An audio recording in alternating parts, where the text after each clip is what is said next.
Hello and welcome to the very first real podcast of 2023. I mean, we've had one already, but that was just us sort of tuning up for the big concert because tonight we're going to start off with a bang with none other than Vibrant Schools with the one and only Kimi Irene Ginn. If you don't know, then you better ask somebody who she is. At the moment, tonight, we're talking to her in her role as the director of Vibrant Schools of Puget Sound, a brand new 501c3 organization, not just a program any longer.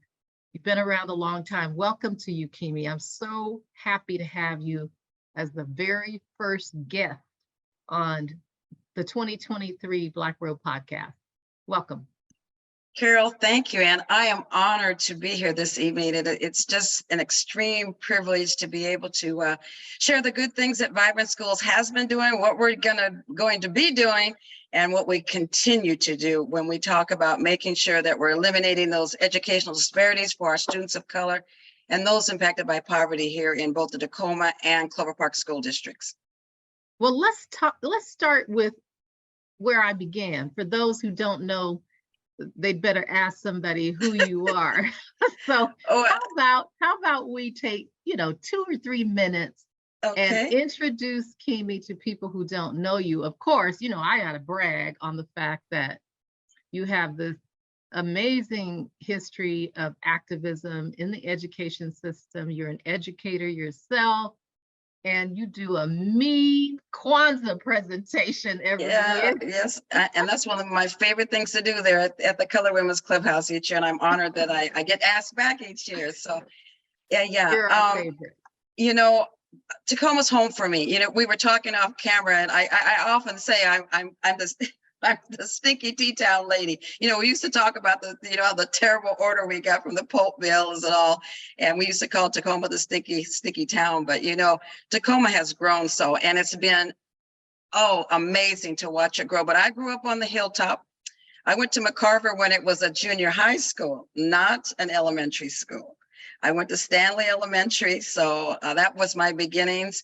And I'm very grateful that I come from a family, as you indicated. My mom was the chief librarian out at Fort Lewis for over 37 years. She transformed that whole library system, building 3 libraries there on the main post, and brought the quality educational services to not only the soldiers, but the soldiers' dependents, the spouses and the children. And at one point, I actually ran the children's library, the book patch there at Fort Lewis, because that's when I started my African-American storytelling, was there at Fort Lewis. But Tacoma's home for me. I drifted away for a little bit because I went back to the East Coast for a little bit, but I came back home, and I don't plan to drift away anymore. This is home for me. Education is my passion. And just real quick, one of the reasons I think it's my passion is because of the experience I had through my church, through Allen AME. I used to go to all the church conferences with my godmother, and the first time she took me south, and I went into a Woolworth store, and while I was waiting for her while she was shopping, I saw 2 drinking fountains at the back. One said colored, one said white. I said, well, let me just go check out this colored drinking fountain. And I started pumping it. And next thing I know, my godmother jerked me away, said, child, get away from there. I said, wait a minute, I'm just waiting for the waters to change colors, because that's what I thought it meant. Because in Tacoma, I didn't see colored and white signs, but down south, I certainly did. And that was 1957. And I remember saying in my heart and my spirit, I'm not living in a world where there's colored and white signs. I'm not living in the world that I'm going to be treated differently because I was different. And that planted the seed. And then finally, I did all the kinds of things that just fed that and just continued to germinate, and just grow and grow and grow. And then finally, when I finally went to what's now Silas, which I'm excited about, Silas High School, I went to Wilson and had the audacity to decide to run for a student body president in 1968. And at that time, there had been no people of color or females ASB presidents. And so I did the numbers game, sort of like Barack. Barack looked at where's my strength? And we were pretty divided. There was the social group, there was the nerd group, there was the jock group, and then everybody else. So I said, well, those four don't make up a whole bunch. So if I cater to the group, the grassroots group, I can win. And that's exactly how I won. And I became the first female and student of color at Wilson High School in 1968. And it didn't come with a whole lot of pleasantries. I was called the nigger president. The Rotary Club of Tacoma at that time, it was their tradition that October, the Rotary Boy of the month for the Rotary Club was the ASB president. So I showed up at the Olympic Hotel, and they wouldn't let me in because they said no girls, no females. We're the Rotary Club. We're all men. You were not the Rotary boy that they had in mind.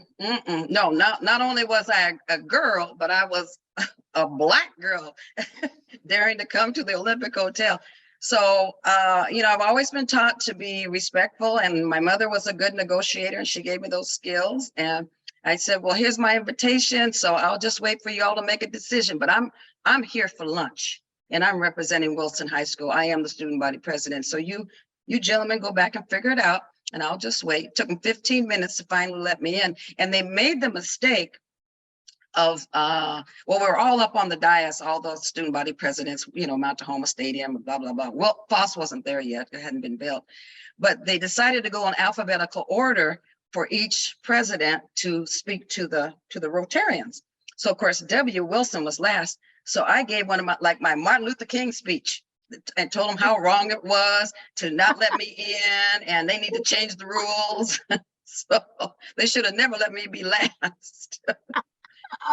And I mean no disrespect, the Rotarians have grown a lot. They have grown a lot. There's now women and there's people of color, et cetera, et cetera. So I like to think that maybe I planted a little seed that day back in 1968, October 1968, to tell you folks, you need to make some changes here.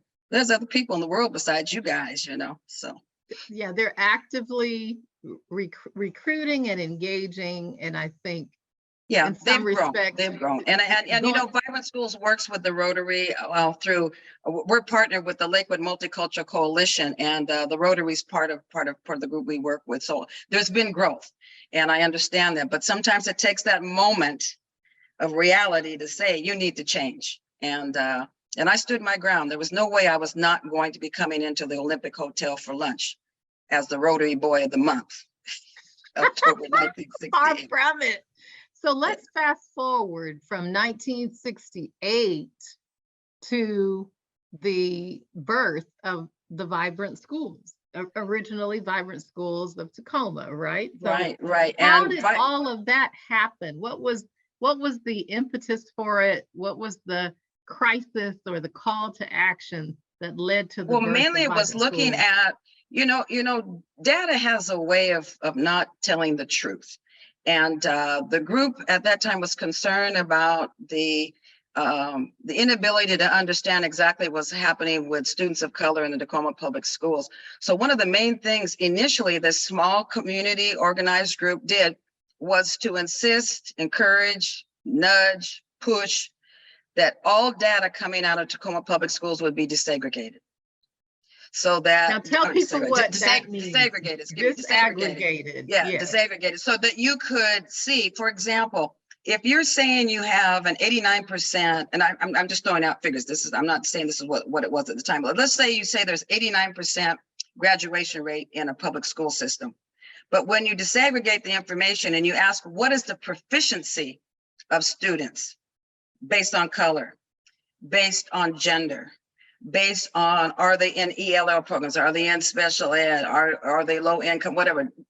Whatever criteria, let's disaggregate it so that you can make sure that you were getting the true story. So when we started looking at the proficiencies, we would see how males were below where they should be in math and reading. So we said, no, that's where we need to work to make sure that things are of not only excellence, but equitably excellent, so that we make sure every student in the Tacoma Public Schools, and now we're working in Clover Park Public Schools as well, that there's a fair shake, that they're getting what they need. And that whole area of equity is sort of abstract piece for some people to understand, because they want to keep saying equal, equal. It's not equal, it's equity. Some need more, some need less, some need enhancement, some need, there's different ways of looking at equity, but we can't give everybody the same thing because everybody doesn't need the same thing. So from that beginnings back in 2011, and then moving forward, this group just has continued to steady course. We monitor school board meetings. We review policy, and I hats off to Tacoma Public Schools. Tacoma Public Schools passed their equity policy with not a whole lot of challenge, good conversation between directors, et cetera. And then once that equity policy was passed, it opened the door to talk about it with more distinct, specific information, verbiage, explanation around undoing institutional racism. So they weren't just going to say there's not going to be any discrimination. There's going to be a sense of equity. We're not going to have harassment. But they said we are going to eliminate institutional racism. And they, as far as I know, are the first school district to actually not only pass an equity policy overall, but anti-racism policy.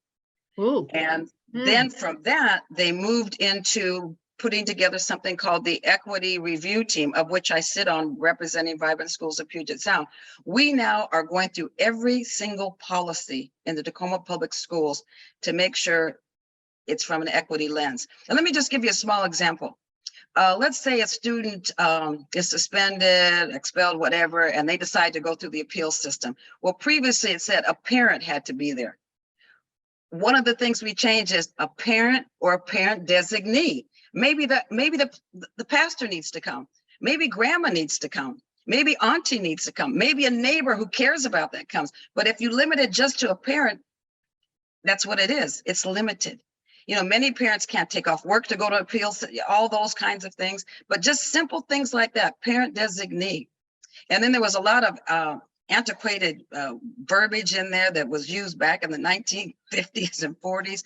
So cleaning up every one of the policy, expanding them. And then the other thing that's been instituted, which I think is, again, is probably a vanguard situation for other school districts to take a look at what Tacoma's doing. Every policy now has a purpose statement before you go into the policy. So you understand, what does this policy represent? What is our intent? How does it need to function? How are we going to be held accountable before they even, state the policy? Yeah, why do you need it? Why even have the policy if you don't have a purpose? Yeah, exactly. And then now where we are now, both Clover Park was a harder one to get the policy, because why there's been am a lot I of not pushback. Surprised? A lot of pushback. Well, there's 2 school board members on there that don't quite understand. One of them should have been gone. So they voted against the policy, but it had 3-2 vote. There's 5 directors there, so they got passed. But they're still, and as you know, in the Clover Park School District, the superintendent there filed a harassment case against one of the directors, and so that's still pending.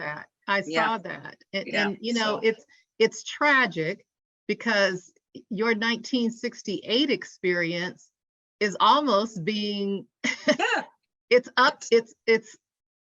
a more subtle, below ground. The faucets may not be marked colored and white, but the practices you still have these practices and these attitudes, and people being elected into leadership with those attitudes, running school districts and sitting on school boards. And so it may not be as blatant. That's one of the strategies of the right wing now. They are trying to take on school boards and banning books and banning this and changing this and changing that. So, and we have quite a lot of work to do in Clover Park, because there's going to be 3 directors are coming up for re-election. And so we need Don't to make me move back to Lakewood. I left out of there Hey, for a hey, reason. I thought about, because I ran for school board. I ran for school board. I know you did. Got 41% of the vote my first time out. But I also realized too that I think I do better as a community activist than a policy maker. I'd rather hold the policymakers accountable than to try to be one. But it was a good experience for me. But Barack didn't win the first time he ran. Yeah, so, that's true. You can come back. They keep asking me because I spend a lot of time in Lakewood between what we do with the watchdogging the school board meetings in Clover Park and then working with the Lakewood Multicultural Coalition. In fact, we just finished the Martin Luther King videos for the celebration last week to support that effort. Half my family lives out there still, and a house that I improved upon is still out there, not inhabited by me. But I have a lot of interest in what happens in Lakewood because my grandchildren are being educated out there. Yeah. So I don't appreciate when it's clear at the leadership level that there are people who don't want what's best for my grandchildren. I get a little upset about that. And when you look at how these school districts are colorizing, it's more students of color than any other makeup of the student population. So I don't know why they're so fearful, but I guess when they see they're not in the majority, they just lose it. And then they redraw the boundary lines around who can go to which schools, right? So you'll have big apartment complexes full of children of color right across the street from a school, but they got to go down the road, round the corner, and across the bridge and be bused an hour on a bus, little kindergarten kids on a bus. Rather than just walking across the street. Instead of being able to go right across the street from where they live. Yeah. And I think that's intentional. I think that is meant to keep them. You remember when they shut McCarver Junior High School to make it a magnet school so they could attract folks from other neighborhoods to come to the hilltop. Yeah, that was the reason, So yes, and let's not talk about Bryant. That'll get some folks upset. But look, you've got an amazing group of members of your coalition. You've got your 501c3 status, and you've got some priorities that I know you want to get to, and a big event coming up. So well, let me say that one of the main priorities, other than stabilizing and making sure now that we're a new 501c3 that we stay sustainable and we keep this momentum and or in total compliance. I don't want the feds coming after me, the IRS or anything. So we need to make sure everything is all the T's are crossed, all the I's are dotted, and we're well on our way doing that. But let me just get back to equity policies. Number one, we talked about this a little bit. We hinted at it. There's a policy, but if that policy is not monitored and folks are not held accountable, then all of that writing, all those changes are for naught. So our number one is making sure we hold each of those school districts accountable to what is in those equity policies. Number two, we recognize that we have been a community organization that has been the spokesperson for the most part for parents, for students. So now what we're launching is we're getting ready to launch a youth activism academy so that we empower students to be at the podium, not us speaking for them, but them speaking their true voices. And then we're going to start parent workshops, community workshops for community folks, so that it isn't just us from Vibin Schools of Puget Sound, but it's students, parents, community people. And we need to do that consistently. We need to be at school board meetings on a regular basis so that they see people of color when they are making policy. Because when we're in the room, it changes the atmosphere. It changes how folks are going to be voting, because they are truly having to be accountable for us immediately, and we're looking at them. So it's going to be important. So that's the two main things that we're really working on right now is making sure that we have the student voices, parent voices, and the community voices on a regular basis, which means we're not here, we have workshops. We're not here to train people. We're here to guide people and empower people to be their own advocates. So that's one of the main things that we're going to do. The Now, other Kimi, thing that we have, but Kimi, you were Tacoma before, and now you say it's Puget Sound. right? So does that Because we're in mean Clover Park, we moved into Clover Park, and as we grow, I mean, there's issues in Bethel, there's I issues was in getting Charlotte, ready to there's say you better issues come in on out University. to the east Yeah. side. So we want to stay true to our growth, and we'll be reaching into other school districts, because one of the things, some of the things that we do are models that you can, you know, transfer over to other places. And speaking of models, I want to also say one of our biggest accomplishments in the last 3 years is we have been the community voice with the University of Puget Sound and their School of Education. We were there as University of Puget Sound was transforming their whole master's arts program for teachers. And it's all with the underlying thread permeates through undoing institutional racism in public education deliveries.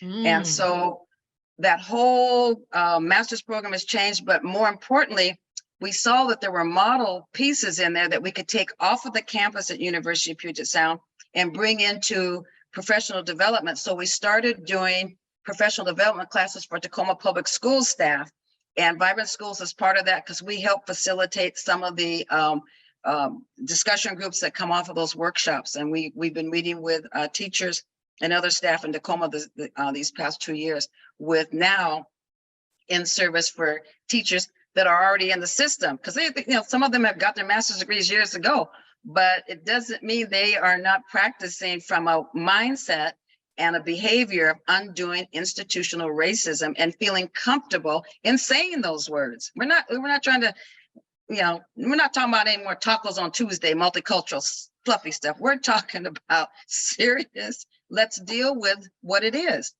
Racist practices. Let's deal with the fact that the school system. You know how Melanie Cunningham says, let's keep it real. Let's keep it real. Yeah. I love when Melanie says that. Let's keep it real. Let's deal with the fact that the disciplinary policies in schools, it's clearly a pipeline into the juvenile justice system. Yes, indeed. For many of our young people. I'm wondering, Kimi, when parents come to Vibrant Schools with their stories, what are the themes you're picking up from some of the things you're being told about what their children are experiencing here in Pierce County? Well, you know, the one of the things, and I'm going to jump to something current right quick because it's fresh in my brain. One of the things we're really concerned about with the pandemic and the increase in of academic, you know, the slowdown of academic growth and where remediation is, we're afraid that our students of color are going to be tracked into special ed. And that's a concern. Because, you know, the pandemic affected a lot of students, many students across the board. And so we're concerned about, it's just easier to say, well, you know, they have this, that, and another, so let's just put them in special ed, then we don't have to deal with them in the regular classroom. So we're concerned, that's a concern we have right now. But basically, we have heard from parents that their child is not treated fairly in the classroom. For example, we've had stories that a child's trying to participate, maybe puts their hands up, doesn't ever get called upon. They're just ignored. You've got parents talking about the situation where the use of the word nigger, it being called niggers in class, and nobody addresses that. I retired in 2013 as a school teacher, you know, officially, but that's in quotation marks. So I go back and sub every now and then just because I want to know what's going on in the classroom.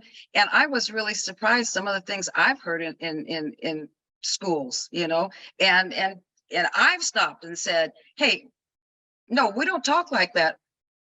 You know, we don't talk to each other like that. And some of it isn't necessarily just from a teacher or adult, but each other, student to student. You know, calling young ladies in the middle school bitches and calling each other nigger. Are you ready for this? I got called a nigger bitch by a 12-year-old Black student in one of the middle schools. I said, now, I know this young man does not want to mess with me. Does he know? Did he know who he was dealing with? Did he know whose Yeah. child you were? And I said, first of all, I'm your elder, look like you, and you're going to do this. Well, it's just the way we talk. And I said, well, it's inappropriate for you to be talking like that in a class, but sometimes those things are heard and nobody addresses it. Nobody addresses it. It just. Well, let's be honest. Civility went out the window when number 45 took the presidency. Yeah. And then, touching on when you said with discipline, more often our Black and brown students are disciplined more. They're sent out the classroom or they're suspended more so than any other group. And there's the inequities with that. And parents will talk about, hey, I don't think it's fair that my same kid, white kid, did the same thing, but he's still in school. But they call me and tell me my kid's going to be suspended for 3 days. So those unfair. What do you think about security in schools? Do you think you need to, does Vibrant Schools have a position on whether or not you should have school police officers in the schools or metal detectors in the school, metal detection in the schools? Yeah, how are you integrating, or what's your, have you had to speak on some of those policies? I know Tacoma, I don't know about Lakewood, I rather doubt it, but I know Tacoma was wrestling with the extent to which you need to have, security and metal detectors and so forth, especially with the prevalence of gun violence. Yeah, and when you look at what just happened in Virginia for a 6-year-old first grader to come into a school armed and shoot a first grade teacher, I mean, yeah. Well, I'll be perfectly honest. One of the things, and I want to give kudos, our associate director, Tanisha Lyons, who's with Vibrant Schools of Puget Sound, has just brought to the table. We were just talking about this. What about violence in the schools, and where is it that we can impact? Or are we looking at, some of our work is like changing legislation. We have to go to Olympia. Sometimes there's got to be laws, not just policies in the school. There's got to be a stronger piece to deal with the violence that are in the schools. The other part of that is not only that kind of violence, but I'm concerned more about the social emotional. There's more suicides in schools now. I was actually subbing at a school, and well, let me just give you a little background. I was in Connecticut when Sandy Hook happened. Okay, and I was the marketing and membership manager for the Girl Scouts for Greater Hartford, Connecticut. And we were actually at our holiday party that was December 14th. And we it was all on the news and everything. And we got the information. And what we didn't know at that time until the next morning was 6 of those girls were Girl Scouts. They were little brownies. And so they brought in grief counselors for us and all. I went through all this grief counseling stuff and dealing with all this, because and one of them, little girls, went to my church. And so our church was dealing with it. So long story short, I was subbing out of school here in Tacoma, and I get a call over the PA system saying, they call me Lady K, by the way, that's my nickname at the school that I sub at. And they said, Lady K, will you report to the office? And so I immediately thought, well, is there something with my family? Why are they calling me out? And so the principal said, I need for you to take a classroom. And I said, well, why? She said, one of our 7th graders stood up in front of an English class, language arts class, and slit her throat with a box cutter. And I need to teach you in there. I know you've had grief training. You need to go in there. I said, oh, good gravy. Oh my God. And so I took over that classroom to try to deal with students crying and parents coming to pick up their children and all of that. Luckily, she did not sever major artery or the jugular or anything, just a severe cut. And of course, they rushed her to the hospital and all. But she had been bullied, and she just reached a point where she just had it. So, I mean, all of that to me is all tied up in the school safety and all those kinds of things. And we have to look at the full picture, not just doing lockdowns in case there's an active shooter. We need to look at the whole package when it comes to safety for kids and what's happening with them socially, emotionally, what's happening with people that do come in and do crazy things. like, Uvalde in Texas, and we know it's out there. So how much can we do to be preventative? Yeah, Those are the kinds of things we got to put to the table. And I maybe went it is to, metal detectors. Maybe it is having, a police officer in all the schools. I don't know. But I know that was a discussion and I give kudos to Tanisha, because we were just talking about that last week. Like, do we need to put a safety element into what we're going to be doing in 2023 and beyond? And quite frankly, it's if we're talking about having schools safe and having schools, the school atmosphere for kids to thrive, then that's another element that we need to take a look at. And the other I know part when too I that visit my grandchildren, you can't get in the school now. Back in the day, you could just walk in there. Now you got to show your name, rank, and serial number, well, and your first driver's of all, you got to license, and buzz. You can't even your you social can't security you can't even walk in the card, door. right? You got to buzz first and say who you are before they even say, well, let me see if I'm gonna let this person in. And it's Yes. unfortunate, but I think that's just part of the necessary safety of not only the kids, but the whole environment. Because sometimes, just like that 6-year-old, he wasn't looking for a student. He was looking to shoot a teacher. And So, I'm okay with, having some protocols on people not, the campus being yeah, somewhat yeah, closed and so forth.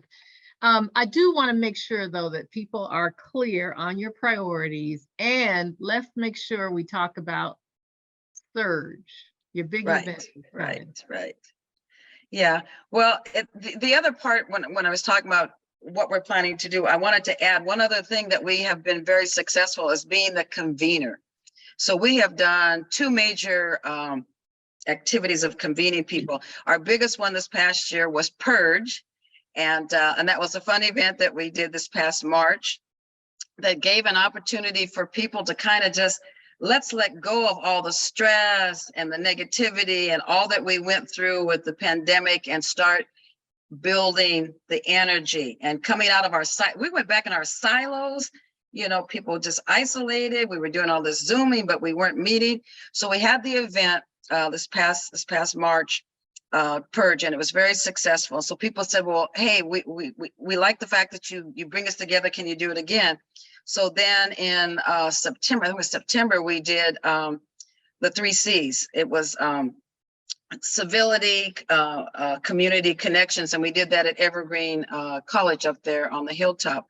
And we brought people together. And actually, one of the discussions we had was around safety. It was safety, mental health, government and politics, and education. And again, we brought people together. What's good about these conveners is people are meeting each other and they're networking so that they can say, hey, we can help you work on that. You can help us work on this.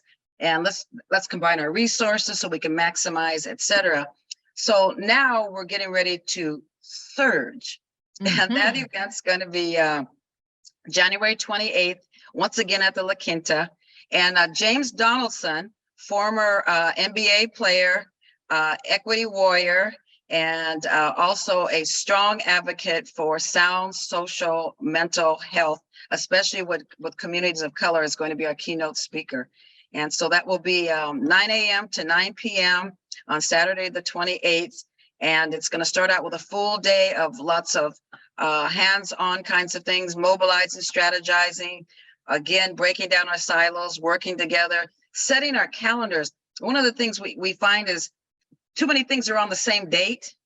And then you don't maximize participation and attendance. So we're going to try to set a calendar of when equity events are happening, when meetings are happening, and those kinds of things, so that people have access consistently to maximize attendance at various meetings, events, et cetera. And then at the end, last year, a friend of mine who's a comedian down in Beverly Hills came up and closed the show with a comedy show. This year, we're finishing up with an old school band. So we're going to dance the night away at the end. So everybody leaves happy and ready to be surged and ready to energize, mobilize, strategize, and do what they do in 2023. We're going to have we're having like a delayed New Year's Eve party. Maybe you better stay at the hotel. Play last. Stay at the hotel if you're going to party that hard.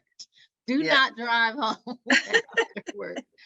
No. Well, so thank you so much, though, for just bringing us up to date. I know that we could probably spend hours talking about the good work that you've been doing over the years, but we have to take at least a minute or two and talk about your very famous grandfather.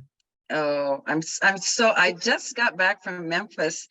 A playwright in Detroit, Ann Estridge, has written a play, If Pekin is a Duck, Why Am I in Chicago? And the reason she used the term Pekin, my grandfather was the musical director for the Pekin Theater in Chicago. And the whole play is about my grandfather and another composer trying to restore, along with Mr. Big. There's a black sort of gangster. I don't know if you remember Mr. Hamp, who ran the Congo in Tacoma on Broadway Street. Okay, well, he's kind of Mr. Big is kind of like our Mr. Hamp, who used to run all the stuff on Broadway here in Tacoma. And so the play is all about them trying to come up with a way to restore the Pekin Theater. And I was honored to be at the opening night this past Friday, January 13th. The play is going to be live streamed. As soon as I have that, I'll give that to Tia too, so that we can get that out to your audience to take a look at the play. But I'm excited about that. And that just adds to what's already at Hampton University. I created a 600 plus museum worthy. It was actually assessed at $1 million. It sits at Hampton University, and it's got all of Grandpa's memorabilia, original compositions, all of his information when he was the musical director for Josephine Baker in Paris, all of the things that he did in New York, Chicago, Paris, Russia, etc. And of course, you know, he wrote the alma mater for Lincoln High School here in Tacoma. And at Lincoln High School, that new building at Lincoln High School is called the Jordan Cummings wing of Lincoln High School. So Grandpa's name is on that part of that building at Lincoln. He wrote the Go Giants Go song back in the day for the Tacoma Giants. He wrote the original it was United Good Neighbors, but now it's called United Way. He wrote the song for them. You know, he actually wrote a new Washington State song, you know, and we're still trying to see if we get that changed, because you know that the one we got, Washington, my home. Well, yeah, Grandpa's goes, Washington, the state of opportunity, Washington, the booming great communities. His sounds so much different than the other one. the incomparable Joe Jordan. Yeah, and his famous one for Tacoma Public Schools, he used to go to to do the kindergarten classes, because he wrote the song, Oh, St. Nicholas sure does tickle us. And he used to be at McCarver, Stanley, Bryant, doing his songs with the kids. So he passed away in 1971, but he sure was with me Friday night. I could feel my grandpa's spirit right there at that play. And I'm excited. We're planning to bring that play to Hampton. We're getting ready to infuse the collection into the music department at Hampton. So Grandpa's going to live on and on and on. And I'm honored that I'm his granddaughter. Yes, it's a beautiful legacy. And the fact that you could actually get your hands on these pieces that you were the curator of for the Hampton exhibit says a lot about how your grandfather and your grandmother maintained those assets and held them, which is part of what we all need to do, is hold on to things that tell the history of who we are and where our families have been and what they've accomplished. And I think that's what's important about vibrant schools too, because I just feel that it is my duty that I put together, along with so many other wonderful people, this Youth Activism Academy. We've got to invest in our youth. I feel that's where the power is in our young people. And so to mentor them and get them ready to take on leadership roles and the change agents is a top priority for myself and Vibrant Schools. And I'm thrilled that we're going to be, and I should have said, we're actually launching this at Lakes High School in Clover Park. That's where it's going to start. And then once we perfect it, then we're going to move it to other high schools and have it an integral part of high school. What's the role of the Black student unions at these high schools? Most of the work that they're doing, there's a very strong one that I know of at Harrison Prep in the Clover Park School District. But it's making sure there's a presence of understanding that Black kids need to be listened to, that they have concerns, and that there's a strong opportunity for them to respectfully present their issues, their concerns, so that they are received in a way that can move to change. Also, it's a way of bringing a greater sense of self-esteem to students, that they don't feel isolated, that they have an opportunity to come together with common ground. And so, that's the only BSU that I know of that we've been working with. But we're hoping that through this Youth Activism Academy, we're going to be reaching more of those groups that are already in youth activism, but just need to have that extra support and opportunity for more resources, because that's where you see change, especially if you know that youth already are starting that process and they just need a little bit more of a guidance, so that they can remain effective and be the kind of folks that we know can affect that change. I want to see more of our young people going down to Olympia and being involved with the legislature and the laws. I was just testifying today, and it does matter. Oh, when yeah. you show up and you testify either pro or con, wherever you are. And knowing that they could be the next senators, they could be the next representatives, they can be the next judges, where the policies are being made, they need to be ready to say, I can do that. I can do that. Yeah, I'm gonna learn how to do that. I'm gonna get the skill set so I can be effective and be a policymaker. Well, let's tell people how they can get information about your Surge event on January 28th and what the cost of it is. And then we have to close, so that you might actually have something to do with the rest of your evening, as busy as you are. Well, I'm still playing catch up from getting from Memphis, and I do have to get ready to meet.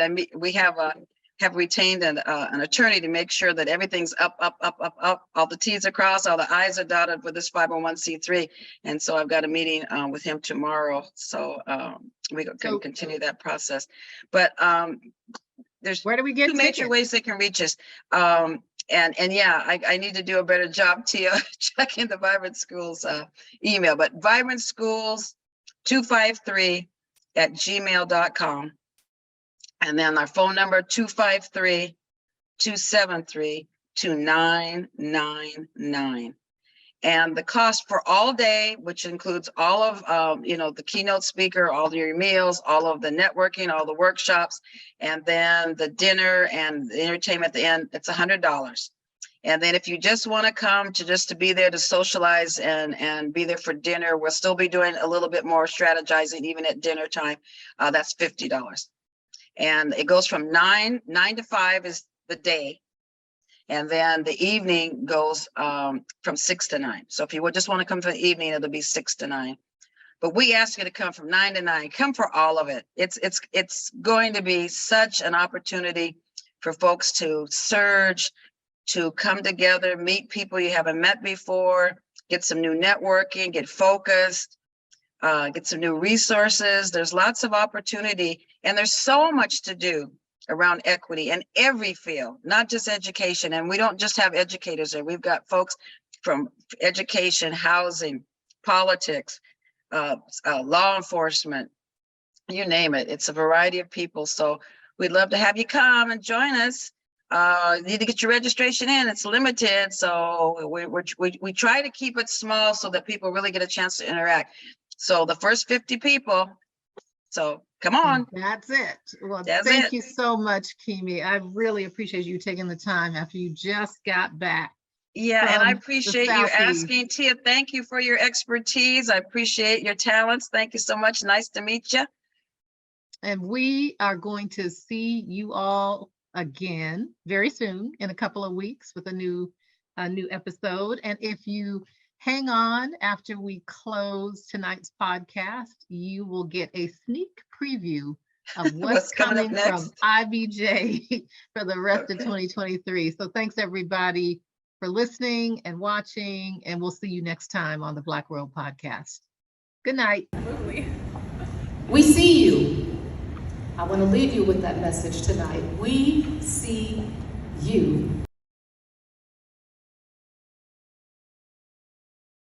We pick out our afros and we show up. We are mothers and daughters and sisters. We see the suffering of the families. We feel it because we were up close and personal. I have to, this is perfect because I've been thinking a lot about this over the holidays because every young person I know practically between like 21 and 35 has a side hustle. You got Or to. a side gig. It's like, does anybody just have one regular full-time job anymore? I guess that is like so not in vogue. Yeah. And does anybody want to have a government pension anymore? Or a 401k plan, all the stuff that my generation, it's like, we got to have, the defined benefit plan and the 401k and the medical. Yeah. And it's like your generation hustles Hustle. hard, but you're not so Absolutely. interested in that structured get up, go to the office, stay there 8 to 5 every day, 5 days a week, Yeah. and get a watch at the end of 40 years. You don't seem to be interested in that. And I'm wondering, is it the pandemic that's causing people to say, we got to make a break with tradition on how we get work done? Or is this a generational thing? You can find The Defenseless in print. Just take a look at Richard Rothstein's book, The Color of Law. It's old, it's been around a while. I love the example he gives of how government plays a big role in segregating America through its own action or its inaction. How about how it ignored financing practices and subprime loans that targeted people of color and ultimately led to the financial crisis and collapse when hundreds of thousands of people lost their homes. And you wonder why there's homelessness. We've all been socialized to put people in a box, to see them as separate from ourselves, to blame them, the defenseless and the oppressed. It is they, we say, who are responsible for the state of their lives. The pandemic tore the scab off of racial wounds and attitudes that had never really been properly healed. Let's just tell the truth. I was born in 1959. I was here in 1964. It never healed. And now, what are we doing? We're banning books. We're resegregating schools. We're blocking the vote, flying Confederate flags out there in Frederickson, and refusing to allow women the right to choose what happens to their own body. And from that state, I grew up and I had this anger, right? I had this anger being separated from my mom. All of these things were happening to me, within me. I didn't really know how to articulate them. I didn't really know the difference between emotions. I didn't even have anyone really asking me, what was going on with me. Everyone pretty much told me that I was, the impact that that trauma had on me, and really we just needed help, right? So having that type of feedback won't allow someone to open up, and it kind of like reiterates what you're learning at home about systems. They're not here to help you. They're not for you. They don't want to, they're going to take you away. They're going to lock you up, right? They know that you're complex. You're not difficult. You're complex, right? There's different parts, there's different assessments that add up to make it to why you are the way you are. Environment, religion, ethnic background, social economic, background, We see you. I want to leave you with that message tonight. We see you. And wherever I went, of course, there was nobody a lot of times that looked like me. And I said, there is something actually wrong here. We have to work to make a change. But for me, it was one of really working to bring people together to be able to solve problems. So we said, you have to have a seat at the table. You have to become involved. You have to get out and vote. And so that is what I did. I learned and I listened and I said, things will have to change. And so I worked on that. I became involved. I stayed involved from very early beginning. And from that led to my then eventually running for office, which I really didn't want to do because I was very much involved with, I love city government and I wanted to run for local government, which I did. I ran and I lost and I ran for something else, I lost. And I said, well, I'm going to keep running and I'm going to keep working. And so eventually then I ran for the House of Representatives and I won that and then eventually went on to the Senate. Her name is Sobonfu Some. It's French. She is from Burkina Faso, on the continent of Africa, North and Central Africa. And here's what Sobonfu has to say about community. It's easier to explain what community is not. Community is not a place where you can stay without having a sense of who is around you. Nor is it an item on the market for sale. Community is an environment where you can find a home in each other's heart and soul. It is a living entity with spirit as its anchor, where a group of people like you and me are empowered by one another to carry out their purpose.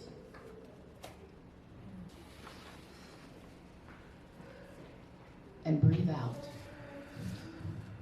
into community, receiving and giving back into the community life.